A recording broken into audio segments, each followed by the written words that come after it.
Bonjour à toutes et à tous et bienvenue sur le podcast de la voix du cordiste pour cet épisode 3. Pour cet épisode, j'ai l'honneur d'accueillir Leslie Graff. Bonjour Leslie. Bonjour.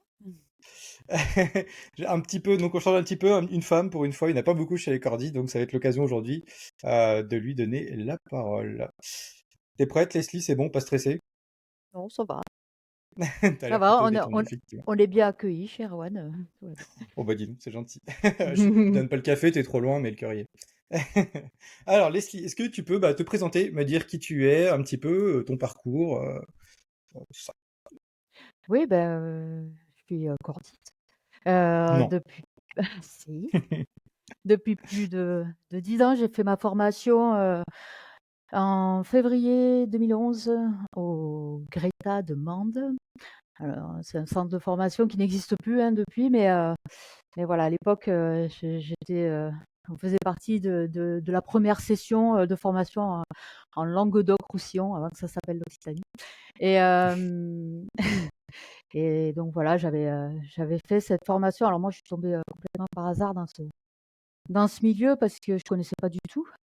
Moi, j'étais à mon compte dans le second œuvre et je bossais un peu partout, surtout en région parisienne. Et, Ouais. j'utilisais les nacelles, échafaudage, et puis c'était pas forcément adapté, voire même impossible techniquement de les mettre en place. Et un beau jour, alors que j'étais sur le périph' parisien, je passe devant un gros bâtiment avec des cordistes qui étaient en train de poser de l'adhésif sur des vitres. Et je me suis dit: «Ah ben c'est Ça ça en qu'il me jette. faut!» Ouais, ça en jette, Voilà, hein. c'est Ok, c'était donc vraiment t'es un passé un peu besoin, par quoi. les travaux en hauteur avant de faire du travaux sur corde, quoi. Ouais. Et du coup, je me suis renseignée, je crois à l'époque c'était la CAPEB qui m'avait dit: «Ah Mhm. ben il y a une formation qui se monte en Lozère». Donc voilà, j'ai mis le pied là-dedans, en 2011. Et puis, j'ai continué, un peu à mon compte, là-dedans avec mes compétences sur corde, un peu ensuite. Et puis, un hiver, alors que j'avais moins d'activité, j'ai postulé à une offre, de Petzel pour, être responsable, du secteur, sud-est, en commercial. Ouais, Puisque bon, technico-commercial, heu, voilà, du coup. Enfin, avec technico-commercial, j'avais déjà des bases, une licence en commerce international, donc en plus d'être cordiste, voilà, j'avais ça ce fitait qu'il bien. fallait pour répondre à cette offre. Et du coup, j'ai été embauchée et voilà, je suis restée, 3 ans chez Petzel pour représenter, la gamme pro, Mhm. sur le sud-est. Voilà. Ok. Et puis, très vite, je me suis un peu lassée, de cette activité, bien que enfin l'expérience a été, bénéfique pour moi parce que vraiment, j'ai pu avoir une ouverture, beaucoup plus rapide, sur l'ensemble de la profession Mhm. et le travail en hauteur d'une manière générale. Et donc voilà, je suis retournée, cordiste parce que moi je voulais retourner sur les chantiers. Et donc voilà. Et du coup, Le cordiste à la j'ai bougeotte, en général. oui, effectivement, parce que j'ai enchaîné, j'ai fait principalement de l'intérim, en fait. J'ai bossé, partout en intérim pour plein de boîtes, sur différentes régions. J'ai traversé la France parce que je voulais T'étais aller en voir mode le nord. van et tu bougeais de chantier en chantier ou camping-car, chantier-chantier ou... Van et ouais, sur la route, parce que ça me convenait, plutôt à ce moment-là, hein, de ma Mhm. vie.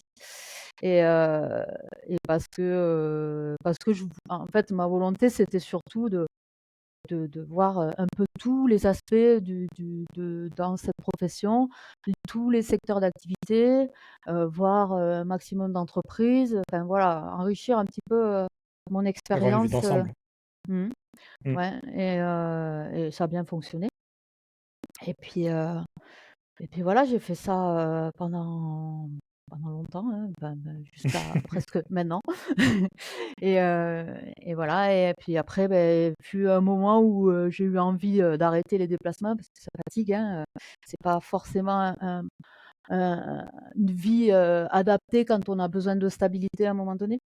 Mhm. Et, euh, et voilà. Et puis en fait, ce que j'aime dans cette profession, c'est que, enfin, du moins pour moi, hein, j'entends, j'ai constamment évolué. Voilà, j'ai constamment évolué euh, professionnellement jusqu'à devenir, rentrer, intégrer la formation, c'est-à-dire qu'aujourd'hui je bosse aussi pour Hauteur et Sécurité à Millau, le centre de Ok, donc t'es formation. formatrice, ok. Mm. Top. Voilà, bah, ça fait un peu plus de 2 ans maintenant. Et, Ok. euh, et voilà, j'ai les formations CQP cordiste, travail en hauteur aussi, parce que ça, c'était ma spécialité aussi. C'est les bases que j'avais appris chez Petzel aussi, hein. Oui, Et, ok. euh, et, et voilà, et du coup, ça progresse gentiment. Et je continue aussi à faire des chantiers parce que je ne peux pas euh, me détacher de ça. Donc voilà. Bah oui, Voilà c'est en comme ça que gros je t'ai pour le. découvert, notamment avec le groupe F de temps en temps, avec Eric, notamment Eric Fourreau. Oui, que Là, je j'ai sais pas, ça fait intégré. peut-être un moment, mais je sais pas quand est-ce que tu as fait ton dernier chantier avec lui. Mais qui font plutôt des chantiers chouettes en règle générale, je pense à Dubaï ou des Oui, choses comme ça. voilà. Oui, ben, le dernier, c'était à la Tour Eiffel pour le 14 juillet cette année. Ouais, Voilà. Ouais. yes. Ok, ok. Et On va setup cette impression que tu dis, ça revient assez souvent. J'ai l'impression de ne pas stagner, de toujours progresser, apprendre, et aussi cette soif, du coup, qui ressort pas mal chez les cordistes d'évoluer et d'apprendre, qui est plutôt intéressant. mm, C'est plutôt cool. Et effectivement, bah ça, je pense que c'est inhérent à tous les âges, mais le côté liberté quand t'es plus jeune et que t'es cordiste et que tu peux voyager dans toute la France, et que Julien Rivolet, c'était exactement la même chose. Il disait, il y a un moment où bah, besoin de se poser, enfin envie de se poser, peut-être de fonder une famille, etc. Bah, lui, c'était son cas en tout cas. C'est c'est pas déconnant. Malheureusement, dans les âges, j'allais dire dans nos âges, on doit pas être très très éloigné, mais dans mm. nos âges, ouais, c'est pas si choquant quoi. Oui, voilà. Et puis, ça fait du bien de se poser, enfin, d'être, de ne jamais avoir de chez soi. Voilà, c'est ultra déstabilisant. Et puis bon, bah, enfin, je regrette pas ces années-là, hein, parce que j'ai appris énormément et puis j'ai vu beaucoup de choses, quoi. Mais Ouais. voilà, à un moment donné, c'est bien. Mm, Bah ouais, c'est cool de se poser aussi un petit peu. mm. Ok, ok. Tac, tac, tac. Est-ce que toi, comment tu vois le métier de cordiste un peu plus tard? Est-ce que tu vois, et quel est un peu ton avis sur l'évolution? Je vais partir, je vais dire, tourner ça différemment. Comment tu vois l'évolution du métier? Euh, Tu vois ça d'un bon œil, d'un mauvais œil? Je sais qu'il y a des combats qui sont menés et qui sont à mener. En plus, toi, tu es une femme, donc tu auras peut-être des choses à nous dire de ton point de vue à toi qui seront intéressantes. D'un point de vue général, je suis mitigée, en fait. Voilà, il y a des très bonnes choses qui arrivent, notamment dans le cadre des certifications et puis de, de- des montées en compétences et de la professionnalisation du métier, notamment avec la nouvelle refonte de CQP et le CQP supervision qui va arriver. Euh, je vois qu'aussi au niveau du CAT, il y a le CAT supervision qui va arriver.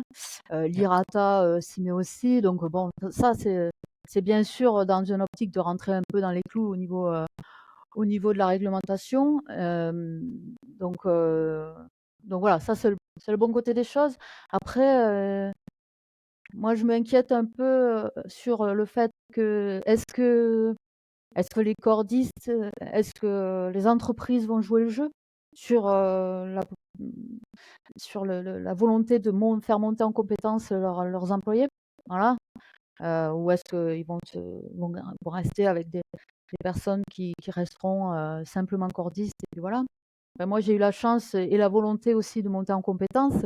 Eh bien, il faut que ça vienne aussi de l'employeur, quoi, quand on est salarié. ouais, Et, j'espère que voilà, il y a les entreprises qui jouent le jeu, hein, il n'y a pas de souci là-dessus, hein. Mais c'est pas tout forcément qui joue le jeu. oui, Donc c'est sûr, c'est c'est toujours pareil. Puis ça sera en deux étapes. Je pense qu'il y aura cette première étape, ça rentrera dans les formations, notamment on parlait du côté supervision. Ce côté supervision qui est un peu attendu, qui manque un peu en France par rapport à d'autres pays, comme le disait Julien, pour le coup. Mhm. Et du coup, d'abord, ça sera dans les formations, et après, bah, je pense que ça rentrera entre guillemets dans le cadre légal où ça sera imposé aux entreprises de procéder de telle façon, et ils auront peut-être pas le choix. Alors, ça sera peut-être un peu plus tard, mais il y en a qui auront plus le choix que de jouer le jeu, quoi, je pense, pour rester dans Mhm. les clous. Après, ça sera Oui, pas tout de suite, je pense, mais ça viendra peut-être. ça viendra peut-être. Et puis après, bon, sur ce qui me concerne, enfin, ce qui concerne la gente féminine, en tout cas, ben, j'espère que ça suit l'évolution que ça prend aujourd'hui, hein, c'est-à-dire qu'il y a de plus en plus de femmes qui intègrent la profession. Donc c'est génial, hein, ça veut dire que le, le, le, la profession n'est pas fermée à intégrer des femmes dans le Ouais, milieu, tout à fait. bien que on soit confronté malgré tout à des hostilités ou des combats ou même des avis tout faits sur bah, les femmes dans le milieu, quoi. Hein, voilà, ça Mm. c'est toujours d'actualité, ça. Hein. Alors moi j'y ai pas été, enfin j'y suis confrontée, mais aujourd'hui ça me passe complètement au-dessus de la tête. Mais et puis j'ai le caractère pour répondre à ça. Et il y en a qui sont parfois démunis aussi à ce niveau-là. Donc Ouais, je comprends. voilà, on essaie de mettre ça en place et ça passe d'ailleurs, ben voilà, dernièrement par la création d'un collectif de femmes cordistes qui s'appelle le collectif Au Pluriel, qui s'est monté cette année. Donc sur la base d'un collectif pour l'instant pour simplifier les choses, hein, parce que voilà, on a beaucoup de choses à mettre en place et Mhm. qui évoluera au niveau du statut, je pense, d'ici l'année prochaine. Et voilà, qui est là pour vraiment mettre en place des choses pour les femmes et puis en lien aussi avec les hommes et les acteurs de la profession, quoi. Voilà. Ouais, ouais, carrément. Mais Mm. oui, c'est sûr, donc tu parles de ce regard, donc je pense qu'il y a des avis tout faits, bon, il y a des cons dans tous les métiers de toute façon, malheureusement, on pourra pas y échapper. Mais il y a ça, il y a ce côté-là, et il y a ce côté juste même en dehors de, enfin c'est pas, malheureusement c'est pas inhérent aux cordistes, hein, des femmes maçonnes, mais des femmes peintres, etc. Je pense que même au-delà de cordistes, déjà c'est pas évident dans ce milieu-là. Alors, ouais, malheureusement, je pense que vous échappez pas trop à ça. Toi, t'as une spécialité dans les travaux sur quoi tu préfères, genre maçonnerie, Ouais, électricité, ouais, t'aimes bien la j'aime bien la maçonnerie? maçonnerie. Ouais, maçonnerie, j'aime beaucoup. Après, j'ai pas de diplôme ou là-dedans spécifique, hein. J'ai appris sur le tas. Mhm. Voilà, il y en a qui adorent la zinguerie, moi j'ai horreur de ça, le lavage de vitres, j'ai horreur de ça. Je suis pas Ah, je suis chacun pas ses... là-dedans non plus. Après D'accord. dernièrement, je faisais beaucoup de TP, voilà, confortement, en falaise. Ça, je Ok. faisais beaucoup et puis après, ben, enfin, ça évolue constamment pour moi, et j'ai intégré après le spectacle avec, Groupe F. Donc voilà, je passe d'une activité à une autre un peu. Ouais, pour le coup, tu touches à pas mal de trucs, ouais, c'est plutôt sympa. Ouais. Mmh. Un autre truc auquel je pensais, je sais qu'il y a un sujet, enfin, c'est un très gros sujet, même je pense un des plus gros sujets, notamment chez les intérimaires, le fait, donc le matériel, les EPI que d'abord on ne vous passait pas, vous preniez le vôtre, maintenant c'est interdit, vous devez plus avoir votre kit. En théorie, je dis bien en théorie, l'entreprise vous fournit le kit, je pense que c'est quand même de plus en plus répandu et ça joue de plus en plus le jeu et ça c'est plutôt cool. Et je me dis que les femmes, vous, je pense notamment aux petits gabarits, les kits qu'ils vous donnent, est-ce que vous avez toujours le matos qui vous va bien? Je pense aux des harnais qui seraient trop grands ou du matos qui est pas parfaitement adapté. Je me dis que ça va être encore plus compliqué pour les femmes. Enfin, en tout cas, les cas où ça fit pas, où genre j'ai un harnais taille 2 alors que moi il me faut un 0, bah, les gars, je peux pas bosser quoi. Est-ce que ça arrive souvent? Enfin, en tout cas pour toi et tes copines. Oui, alors moi j'ai de la chance, j'ai une taille, je suis assez grande et la plupart des nanas que je rencontre sont assez petites. C'est le propre, des femmes, hein, hein, d'une manière générale, sont plus petites que les hommes et physiquement, on n'est pas foutu pareil que les hommes. Donc alors déjà, il y a un problème, enfin il y a un problème. Il y a une différence, qui s'opère, rien qu'au niveau du bassin et de par Hanches, ce fait, épaules aussi, je me dois me dire, les épaules qui sont pas voilà, forcément aussi développées. surtout au niveau du tronc, comme on est petite, en fait, on a les côtes très proches de la taille. Donc autant te dire que quand on met un harnais, avec des ceintures très larges et très confortables, c'est Ouais. pas du tout confortable pour nous. Ouais, Voilà. ouais, ok. Alors en fait, oui, c'est une problématique, chez nous. D'ailleurs le collectif, s'est mis sur un groupe de travail, pour réfléchir à ça, en fait, on va sortir prochainement un sondage sur cette problématique-là, notamment aussi pour travailler sur un nouvel harnais plus adapté. Et aussi, ben, voilà, mettre en évidence. On est bien consciente que nous sommes une minorité, hein, mais il n'y a pas que nous, en fait. Il y a des hommes qui font moins d'1,70 m, par exemple, Mhm. et à qui les harnais ne conviennent pas, quoi. Donc, donc voilà, on travaille là-dessus. On est en contact avec certains fabricants et puis avec certains organismes de la profession, hein. Et puis on espère avoir des résultats assez rapides là-dessus. Et puis voilà. Et puis de toute façon pour qu'un pays le pays de catégorie 3 soit certifié, hein, il faut qu'il réponde à certaines exigences, hein, notamment en termes d'ergonomie et puis Mhm. d'adaptabilité en fonction des différentes morphologies. Et ce qui n'est pas le cas actuellement de tous les, enfin, de beaucoup de harnais, en fait. Voilà. Ok. Et voilà, moi je sais qu'il y a des harnais qui ne me conviennent pas du tout. Je me suis retrouvée avec des bleus en simplement une journée de port de harnais, quoi. C'est Ouais. pas normal, en fait, Dissocié. hein, Ouais, c'est clair. voilà. Donc oui, voilà, ça c'est un gros sujet, les nanas qui physiquement, ben, sortent un peu des normes, de par le fait qu'elles soient femmes déjà, eh bien voilà, n'ont pas forcément des harnais adaptés. Il y a des entreprises qui jouent le jeu, c'est pareil, et puis il y en a d'autres qui suivent complètement. Donc Mhm. voilà, on essaye de mettre en place des j'espère qu'on va arriver à avoir des bonnes actions à mettre en place pour faire avancer cette vision, comme c'est le cas enfin, voilà, c'est le but du collectif, en fait. Oui, ça fait Et je, partie des combats logiques de votre collectif. Ouais. voilà. Et je suis persuadée que, en fait, enfin, les, les modifications que l'on peut apporter de par notre spécificité amènera du positif à tout le monde, en fait. Pour Voilà. tout le monde. Ouais, Donc, ouais, ouais, c'est c'est pas clair. pour rien qu'on fait ça, quoi. Ouais. Mm. Non, c'est clair. Et c'est pas que Voilà. pour Et vous puis, aussi. Enfin, oui, ça peut servir tout mm, voilà. Donc, le monde. En oui, termes de pays, on a des justement, choses. Ouais. excuse-moi, il y aura Allô? un petit décalage. En termes de pays, ouais, est-ce que tu vois Ah. l'évolution? Tu vois l'évolution sur les dernières années? Enfin, je pense qu'elle est manifeste. Mais du coup, notamment par rapport aux femmes, il y a, enfin, les harnais, tu les as pas vus évoluer dans le bon sens depuis que tu as commencé? J'imagine que dans tous les cas, si c'est plus confort, etc., ils évoluent. Tout le matériel évolue, mais bon, pas particulièrement. En tout cas, pour la jante féminine, il n'y a rien qui est fait en Euh, particulier. les- Non, non, parce que bien sûr, c'est pas. Quand on sait que pour Petzl, moi à l'époque, quand je bossais chez Petzl, je pense que ça n'a pas évolué depuis, hein, mais la gamme pro, dans la gamme pro, hein, pas sur l'ensemble des produits Petzl, en fait, Hmm. le Cordi, ça représente 10%, hein, donc c'est pas énorme. Alors si en plus Oui. on doit parler des nanas, voilà.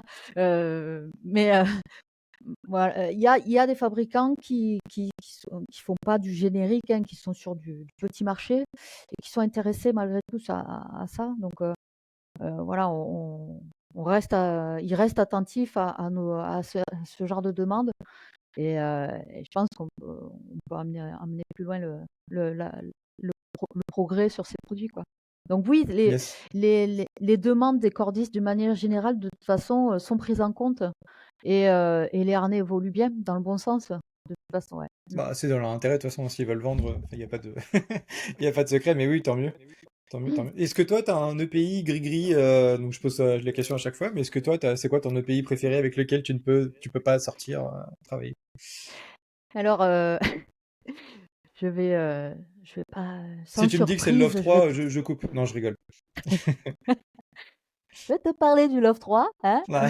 Enfin, du Love 2 parce que moi je me suis arrêtée au Love 2, j'ai pas le Love 3, malheureusement parce que si j'avais le Love 3, parce que je j'ose pas le sortir, sur des grandes hauteurs ou même, enfin, sur des configurations de chantier où c'est un peu sensible, voilà, je l'utiliserais plus souvent si j'avais le Love 3, mais le Love 2, dernièrement, ça faisait un moment que j'avais pas fait de bâtiment j'ai utilisé le Love 2 et ben, pour l'urbain, je trouve ça génial, en fait, Mmh. surtout en triangulation, c'est intuitif. Moi qui suis gauchère, en plus, je trouve ça beaucoup plus Bienvenue au club. intuitif pour moi. Ouais, je trouve ça plus intuitif pour moi de mettre en place une corde dans ce descendeur que le rig, par exemple. Voilà. Mmh. Et voilà, donc ça, c'est une vraie révolution, je trouve. Et puis toutes les fonctionnalités qu'on peut lui attribuer, que ce soit un bloqueur, en descendeur, en anti-chute. Voilà, c'est c'est Comme un d'habitude, peu sa l'outil, polyvalence, qui est vraiment, exactement. Et puis, yes. je t'ai amené un autre petit gris-gris. Bon, alors ça, c'est gadget, je trouve. Enfin, c'est gadget. Si, ça peut être utile, mais je trouve ça rigolo. C'est un bloqueur, tu vois? C'est un bloqueur que tu mets comme ça, Il au prend pas doigt, de place en tout cas. OK. tu vois? Ça aide, en fait, à la remontée sur corde. Voilà, c'est Ringo qui fait ça, c'est la marque Ouais, Ringo. j'allais te demander. J'ai OK, c'est top ça. j'avais j'avais trouvé ça rigolo, quoi. Et Ouais, effectivement. c'est pas mal, c'est pas mal. Ouais, je connaissais Sur les pas. grosses remontées sur corde, c'est pas mal. Dac. Après, tu as les treuils, de chez ArtSafe moi, j'ai commencé à utiliser je crois que c'était en 2018, sur des grosses remontées, en Corée du Sud. On avait, une grosse tour à faire, où tu avais, je crois il y avait 200 mètres de corde à remonter, tu vois?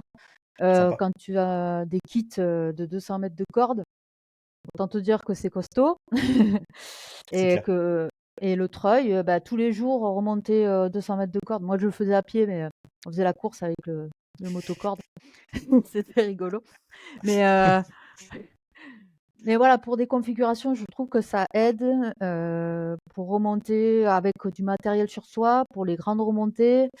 Voilà, c'est vraiment efficace. Je trouve que c'est une vraie révolution, ça, par contre. Et OK. Et puis, un autre truc comme ça, j'aurais fini le tour. Bah, le casque rose, tu vois? Ça fait ça fait, heu, ça fait quelques années que j'achète un casque rose, chez de la marque Casque. Donc à la base, c'est un casque qui est sorti pour le cancer du sein, pour Octobre rose. Et alors pourquoi je dis que c'est une révolution? Enfin, c'est une révolution, c'est pas une révolution, hein, en soi, mais je trouve que, en fait, voilà, il y en a qui pensent que le rose, c'est cliché, c'est associé forcément, aux filles, c'est une couleur pour les filles, machin. Ben justement, moi, je m'en sers parce que si, je rentre dans l'esprit très fermé, des gens, et puis forcément, s'ils voient un casque rose sur un chantier, c'est forcément une nana. Donc pour la représentativité, tu vois, ça, c'est très utile. Voilà, c'est Ouais, pour ça. D'où le casque tu sais rose. Alors je porte, ouais, tu sais que je me pardon? rappelle quand tu as testé, OpenSafeGo, j'avais reçu un petit mail et là je vois: «Bonjour, est-ce qu'il serait possible de rajouter le casque rose?» et du coup je te l'avais créé le casque rose, juste pour toi, Oui, oui, je m'en dans le rappelle très catalogue, bien. j'étais mort de rire, Je fais: «OK, OK». Ah Voilà, ouais, donc effectivement, donc je peux approuver, c'est vrai ce qu'elle dit, elle l'a bien dans son kit. voilà. Et Ouais, mais c'est top.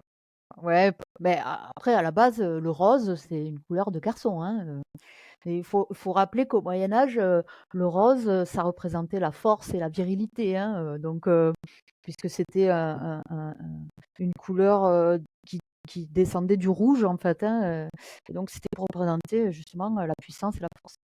Donc OK, je savais voilà, pas, faut merci. arr faut arrêter sur les petits avis tout faits, sur les couleurs. Des clichés. Voilà. Ah, ils sont Et tenaces, hein, même si ça évolue, tu vois les jouets, bon les jouets pour enfants, on en reparlera. Les jouets pour enfants, même si ça commence à être un peu, moins, le cliché, rose-bleu, ça c'est quand même tenace, hein. mmh et puis c'est Mais bon. joli le rose au final. Je commence à aimer le rose depuis que j'ai un casque rose. Ah, bon, merci casque. Voilà.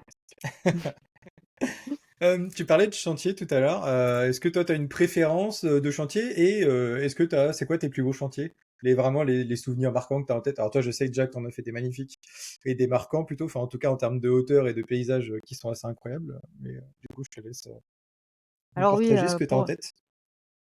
pour le cadre, je pourrais parler,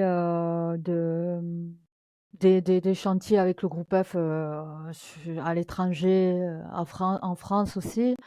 Heu du fait que on soit sur les plus grandes tours, du fait que ce soit le milieu du spectacle, donc ça apporte un côté magique aussi. Ah, Du si fait certains ne aussi, connaissent pas, excuse-moi, si certains ne connaissent pas le groupe F, n'hésitez pas à les suivre, que ce soit sur leur site web ou leur page LinkedIn, et à regarder les vidéos qu'ils font, qui sont juste incroyables, ah, et qui sont incroyables aussi grâce à vous. Alors, ils ont une partie drone qui est déjà, qui font un travail de fou, qui est très beau à voir, et la partie sur les feux d'artifice est incroyable, et du coup, ça fait partie du travail que tu fais, donc ouais, c'est vraiment top, hein, ouais. Et oui, et puis il y a l'aspect technique, voilà, qui est intéressant. J'ai la chance de travailler avec des gens dont on remet plus en question leurs compétences, hein, et du coup, moi, c'est ce qui m'a fait avancer aussi techniquement, hein, et puis qui donne vraiment envie de travailler, quoi, hein, voilà. Ouais, c'est clair. Moi, je vous ai donné un Après, petit nom pour le groupe F. Chaque fois que vous revenez tous me voir, vous allez chantier, je vous appelle les Expendables. C'est les vieux briscards qui sont réunis autour d'Eric et qui partent en mission. Ça me fait trop marrer. Vous êtes trop mignons. ouais, ouais, mais c'est bon, c'est une bonne équipe. C'est une bonne équipe. Ça a l'air. Heu, Après voilà, ça c'est le côté, un peu inaccessible. Moi, quand j'ai passé mon CQP1 à l'époque, j'avais des collègues avec moi, qui étaient artificiers et qui voyaient, les photos du groupe F et qui disaient: «Waouh, j'ai trop envie de faire ça». Moi, à l'époque, je m'étais dit: «Ça m'étonnerait qu'un jour je travaille là-dedans». Autant Raté. oublier tout de suite. Voilà. Après, pour les chantiers plus accessibles, ouais, j'ai d'autres références, hein. Il n'y a pas que le groupe F. J'avais bossé sur un barrage en haute montagne, je crois que c'est vers la Dandorlu. On était. Bon, après, c'est acheminé, le matériel est acheminé et nous aussi en hélico parce que la marge d'approche est trop longue et le sentier est accidenté. Et on dormait en refuge au pied du barrage. Refuge EDF, enfin voilà, c'était super. Des On bons avait eu souvenirs. un temps pourri, hein. Il pleuvait à l'horizontale, mais après le reste, c'était chouette, ouais. Mmh. Ok. Voilà, donc oui, j'ai eu des beaux chantiers, je suis chanceuse à ce niveau-là, voilà. Mmh. C'est top. Comme des chan comme des chantiers pourris, hein, Bah, on en j'allais a te tous poser la fait, hein. question, si t'en as des marquants.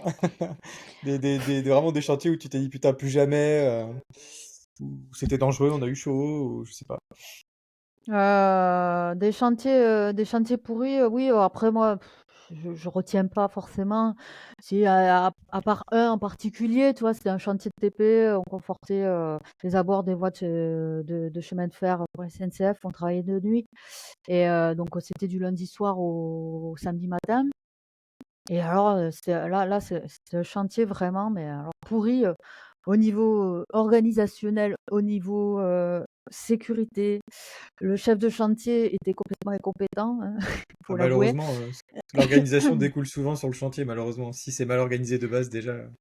Voilà, entre, le fait qu'on se soit fait, voler du matos, et puis que les machines ne fonctionnent pas ou tombent en panne, ou des casses sur les Tu cumules, quoi. machines. Ouais. Et puis, le collègue, vendredi soir, juste enfin vendredi dans la nuit, hein, juste après le chantier, va rentrer chez lui au lieu de se reposer, hein, et puis, boit sa petite bière et fume son petit pétard, hein, et bien, prend le volant et puis s'endort sur l'autoroute. Il se fait retirer bien sûr son permis.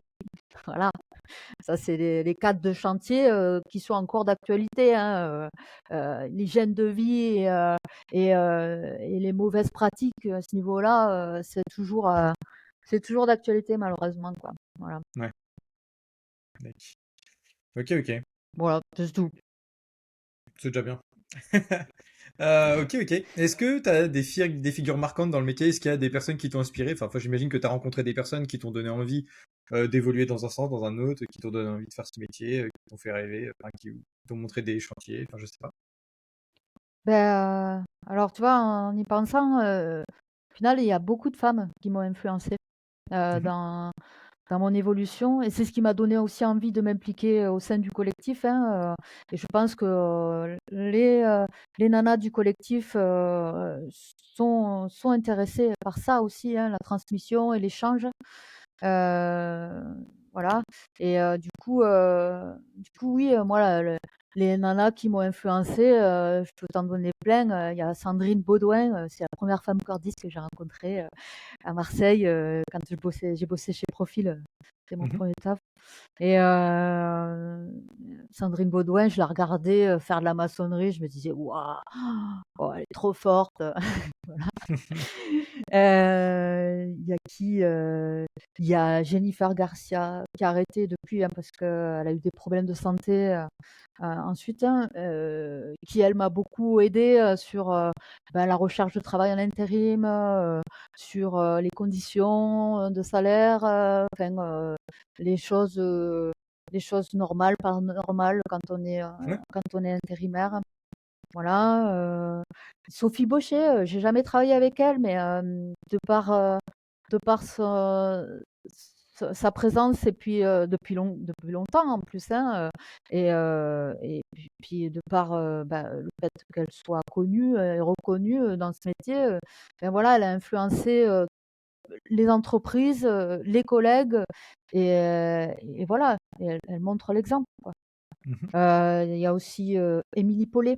Émilie Paulet qui était formatrice chez Auteur et Sécurité, hein, avant moi, qui est une amie aussi, hein, qui, elle, de par ses compétences techniques, m'a beaucoup influencée parce que je me suis dit, ouais, il faut vraiment que j'élève mon niveau, moi, techniquement. Voilà, c'est Ça avec elle challenge. qu'on a fait la première équipe au championnat en 2014. Ouais. Le but, c'était de vraiment représenter les nanas au championnat parce qu'il y avait zéro nana, enfin, il y en a eu très peu. Et du coup, on voulait marquer le coup avec ça et donner un peu l'envie aux autres de dire, ben voilà, c'est possible, allez-y, faites-vous plaisir. Et voilà, Émilie Paulet, ouais, Force est de m'a constater que beaucoup. ça marche, c'est bien. Ouais, voilà. Il y a qui Il y a aussi Anja Erni, qui est une Suissesse côté Allemagne, qui arborise grimpeuse. Qu'elle, j'avais vue la première fois, je crois, c'était en 2012, sur une rencontre arboriculture, une rencontre régionale Mhm. d'arboristes. Je la voyais toute seule faire ses épreuves au milieu de tous les mecs là. Je me disais, waouh, mais qu'est-ce qu'elle a du courage celle-là. Voilà. Donc, ouais. Voilà, c'est des nanas qui t'influencent forcément sur le métier, quoi. Voilà, et Ouais, puis et qui te aujourd'hui, donne j'ai de envie. l'espoir aussi. Enfin, c'est Ouais, bien important. sûr. Et puis moi, j'ai envie de leur rendre hommage aujourd'hui. C'est pour ça que le collectif avec c'est Meggy, ça vient de Meggy, hein, l'idée, hein, de monter ce collectif pour accompagner les nanas, échanger, montrer que c'est possible, voilà, être représenté. C'est un peu cet objectif-là, ouais. Mm. Ouais, ok. Ouais, Voilà. c'est top, c'est beau. C'est beau, c'est beau. Il y en a qui reprennent le flambeau de celles qui ont ouvert le passage, entre guillemets, donc c'est bien. Ouais. C'est top, c'est top. Ok. Toc toc toc, bah moi j'ai un peu fait le tour de mes questions. Je te demande pas si tu seras là au prochain championnat de France. Ouais, tu peux me Euh, demander, hein. ou en tout cas si tu seras peut-être là. Ça dépend si c'est pas loin de chez toi, tu pourrais au moins passer.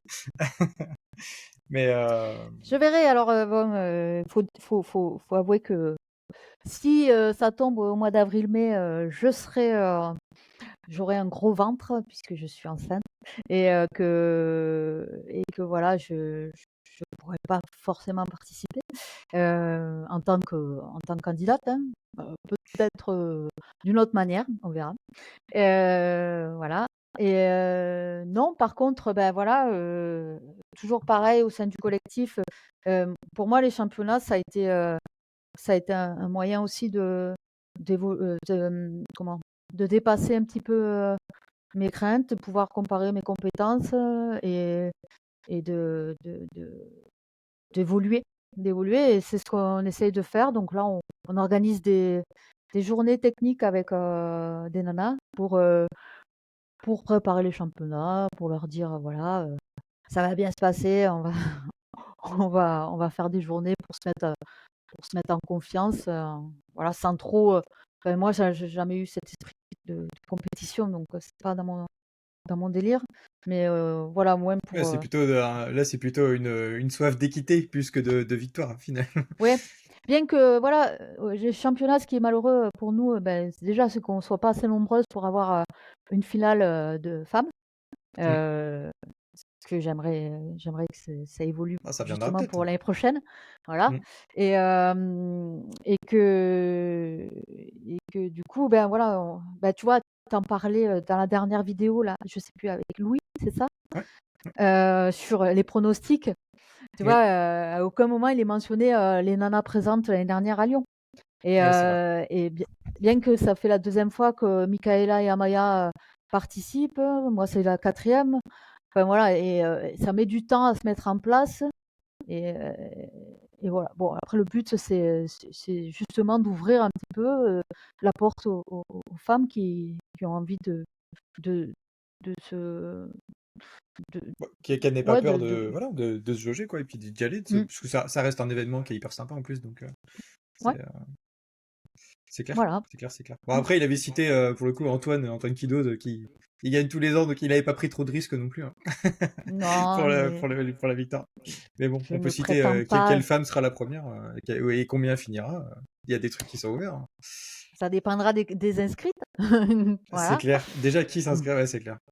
C'est clair, c'est Mm. clair. Bon, on verra ça. Je sais pas quand sont les ouvertures d'inscription, mais Généralement, c'est en début d'année. Moi, je m'y prends ça toujours à la sera à vous de bourre. communiquer avec votre collectif en mode les filles, c'est maintenant, on s'inscrit, on y va. Oui, ça sera fait. Ah, bah ça, Voilà. j'en doute pas, pas de souci.